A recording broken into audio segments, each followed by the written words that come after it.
Жилой комплекс Чингиз Айтматов Ордосу – один из самых масштабных и ярких проектов нашей столицы. На территории более чем 1 гектар будут возведены жилые дома переменной этажности от 12 до 14 этажей с собственным двором.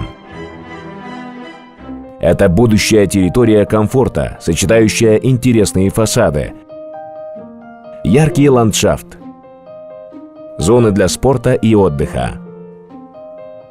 Комплекс будет располагаться в одном из самых экологически благоприятных районов города Бишкек по адресу микрорайон Асамбай по проспекту Аллы Тукумбаева, Южная магистраль и Сухебатора, благодаря чему из окон квартир открывается завораживающий вид на наши величественные горы Алатоо. Архитектура жилого комплекса Чингиз Айтматов Ордосу задает яркий современный стиль, воплотивший мечту о красивой жизни, навеянными зданиями мировых мегаполисов.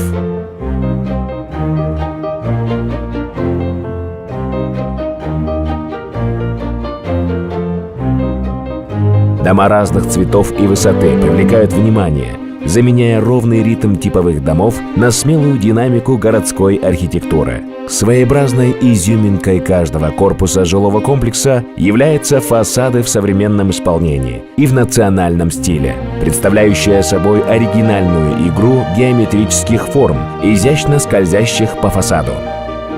На территории жилого комплекса будут благоустроенный мини-парк для семейного отдыха, детские и спортивные площадки.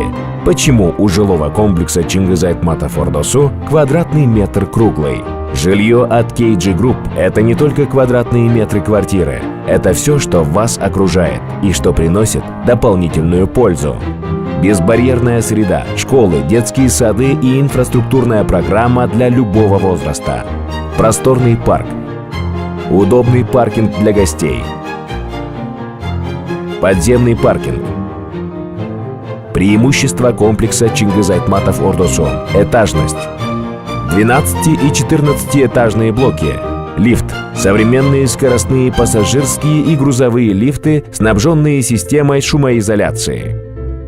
Пятикамерные металлопластиковые окна, центральные коммуникации горячего и холодного водоснабжения, центральная система отопления, эргономичное оформление холлов и входной группы, высокоскоростной интернет и цифровое ТВ, круглосуточная охрана.